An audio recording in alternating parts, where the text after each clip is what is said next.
Namaste. I'm Sandeep Shrestha, a yoga teacher. Welcome to the Good Health channel. हामीले यस episode यो so हामीले 4 भागमा विभाजित गरेका छौँ र हरेक एपिसोडमा हामीले तपाईलाई 3टा बेसिक पोजहरू सरल ढङ्गबाट सिकाउने प्रयास गरेका छौँ. Hope this will benefit you guys so that you can work out in your own comfort zone in your own way. र हामीले हरेक एपिसोडमा 3टा बेसिक पोजहरू यहाँहरूलाई सिकाउन गइरहेका छौँ. Hope you guys will enjoy in your own comfort the way you want in your own home. Thank you. Sukhasana, easy pose. पलेटी कसेर बस्नुहोस् र ढाडलाई सिधा राख्नुहोस्.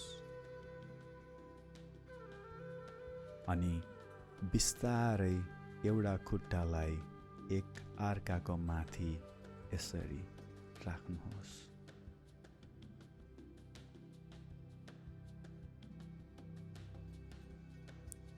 शरीरलाई यही आसनामा राखेर 8 देखि 10 पल्टसम्म गहिरो सास लिनुहोस्. अनि फेरि अर्को खुट्टाको प्रयोग गरेर यो आसनालाई दोहोर्याउनुहोस्.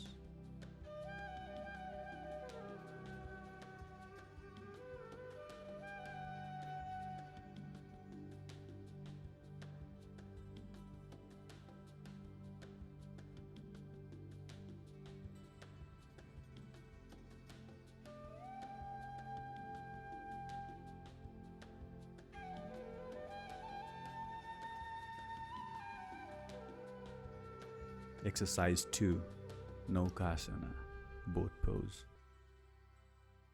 भुइँमा सिधा भएर ढाडको बलमा सुत्नुहोस्.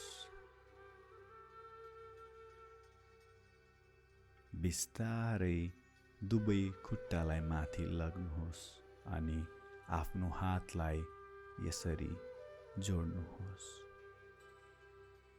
शरीरलाई यही आसनामा राखेर 8-10 पल्ट गहिरो सास लिनुहोस् अनि फर्केर सुरुकै अवस्थामा आउनुहोस्.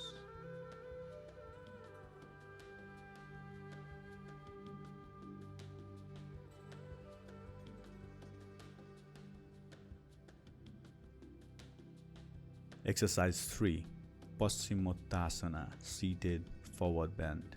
दुवै खुट्टालाई सिधा राखेर भुइँमा बस्नुहोस् अनि दुवै हातलाई बिस्तारै माथि लगेर सिधा बनाउनुहोस् अनि निहुरिएर जति सक्दो अगाडि झुक्नुहोस्. सकेसम्म अगाडि गएर दुवै खुट्टालाई हातले समाउनुहोस्. सक्नुहुन्छ भने दुवै हात यसरी जोड्नुहोस्. शरीरलाई यही आसनामा राखेर 8-10 पल्ट गहिरो सास लिनुहोस् अनि फर्केर सुरुकै अवस्थामा आउनुहोस्.